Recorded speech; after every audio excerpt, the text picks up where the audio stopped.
This is how old tires are turned into almost brand new ones in a USA-style industrial manufacturing process, where first an old motorcycle tire is placed on a high-speed grinding machine, and the extra edges along with the worn-out surface layers are carefully buffed and removed to create a completely smooth and even surface. And this grinding process usually takes around 5 to 10 minutes and is extremely important because the smoother the surface, the stronger the bonding will be. After the tire is fully prepared, a special type of liquid industrial adhesive or bonding solution is applied over the entire surface, which plays a crucial role in the tire retreading industry. This black adhesive is commonly available in 1 liter, 5 liter, or 20 liter metal containers and typically costs around 150 to 300 rupees per liter. After that, a pre-cured tread rubber is applied over the adhesive-coated tire, which is widely used in the USA tire retreading industry. The unique feature of this rubber strip is that it already has deep grooves and tread patterns similar to a brand new tire, which helps improve grip and road safety. These pre-cured rubber materials come in different sizes and qualities and are typically sold in wholesale markets at around 150 to 250 rupees per kilogram, with brands like Indag and LG being known for their reliability and long-lasting performance. After that, a tube is inserted inside the tire and a strong iron ring is used to properly secure it so that the internal air pressure is maintained without any leakage. Then the fully assembled tire is placed inside a heavy-duty vulcanizing press machine, which is one of the most important parts of this industrial manufacturing process. Inside the machine, the tire is tightly clamped and exposed to a temperature of around 150 degrees Celsius along with high air pressure, which causes the adhesive and cushion gum inside to melt and perfectly bond the new tread rubber onto the old tire. This process closely matches American factory standards to ensure the final product is strong and durable.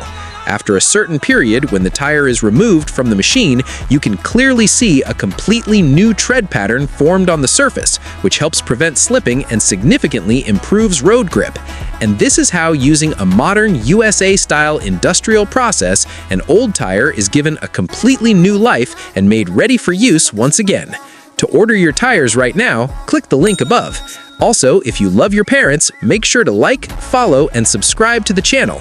Guaranteed 100 years of life for them. Farmers in America and tractors are like true partners. They depend on each other every single day. But these tractor tires are extremely expensive, so even if they get slightly damaged, most people choose to replace them. However, in the US, a great business opportunity can be created by recycling these tires using a very simple process. First, the tire is separated from the metal rim using tools like a hammer and a pry bar. Then, to remove the worn-out upper layer, the tire is mounted onto a machine where a rotating toothed drum continuously grinds the surface until it becomes completely smooth. After that, a thick pre-made rubber layer, commonly available in places like the United States or Canada, is brought in to be applied on top. Before applying it, the surface of the tire is carefully marked using thread to ensure perfect alignment. Then, a thick sealing, tube-like material is used to hold the thread firmly in its exact position. Next, a worker begins placing the heavy rubber strip onto the tire. Since the rubber is extremely tough, it cannot be applied properly by hand alone, so a specialized machine with a metal drum presses it tightly and evenly around the entire surface of the tire. After this, a tube is inserted inside the tire, and the entire setup is placed into a strong metal chamber. This chamber is then locked inside another heavy metal mold, where it is exposed to high heat and pressure for a specific amount of time. This process allows the tire to take the shape of a completely new one. Finally, the bolts are opened one by one, the metal mold is removed, and the finished tire comes out fully ready, perfect for getting your tractor back to work at full speed once again. If you have any questions or suggestions, make sure to share them in the comments. I'll be waiting to hear from you. And if you enjoy this kind of content, don't forget to subscribe to the channel. In the United States, around 1 to 2,000 people die every year from electric shocks. This number could have been even higher if this black tape didn't exist. To make the tape used for joining electrical wires, large plastic rolls are first imported from China. Then these are brought into the factory, where an iron rod is inserted through the center and attached to an existing roll. Once the roll is connected to the machine is turned on and the roll slowly starts moving upward from the bottom. At this point, you can think of it as just a regular plastic sheet. Now, a worker pours adhesive at the front part of the machine, and this glue gradually spreads across the plastic roll. Any excess adhesive flows out through the rod, while the rest continues moving forward.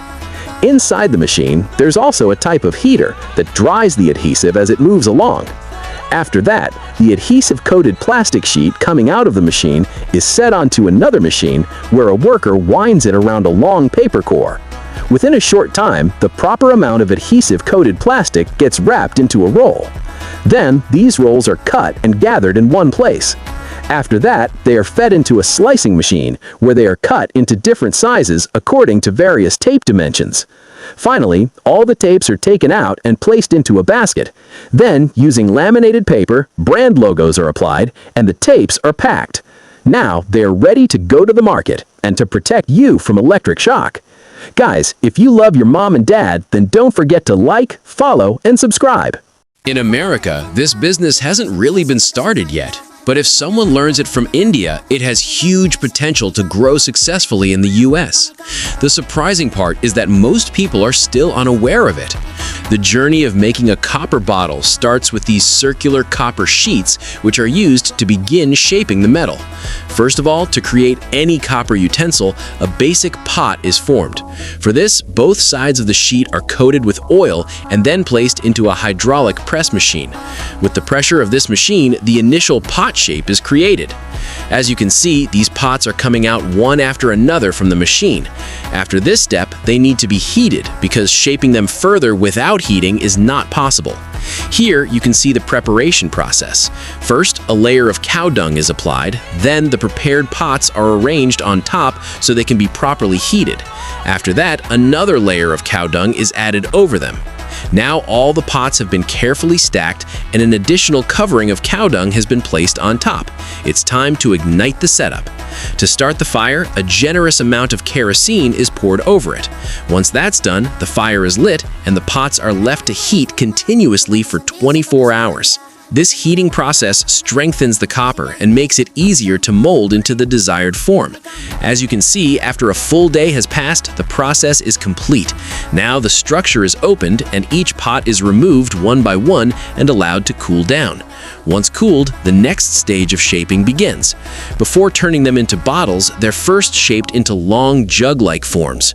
Using another machine, the body is stretched and refined into this new shape. After that, they're heated once again. Now you can see the elegant jug form has been achieved. The top sections are reheated again so they can be molded into the final bottle shape. And here, all the long jugs are. Trolley bags have been popular in America for a long time, and now their use has spread all over the world, including countries like Indonesia and the Philippines. Earlier, in poorer countries like Bangladesh and Pakistan, people used to carry their belongings in cloth bundles, but now everything has changed. In countries like India, these bags can be manufactured at a low cost and sold in America for a good profit. So how are these trolley bags actually made? First, small plastic pellets are bought in bulk. These pellets are then brought into the factory and poured into a container in the required quantity. Along with that, colored plastic pellets are added depending on the color of the trolley bag. Everything is then mixed properly.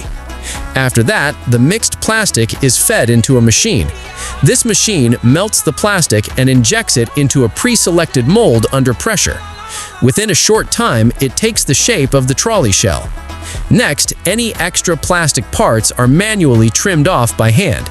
Then, another worker uses a machine to cut the upper portion. After that, wheels, handles, and the locking system are gradually attached to the trolley bag. Inside, a fabric lining is installed. Then, using a sewing machine, a zipper is added. Now the bag is ready to carry your belongings. If you want to buy this bag, click the link below. And if you love your mom and dad, then don't forget to like, follow, and subscribe the channel.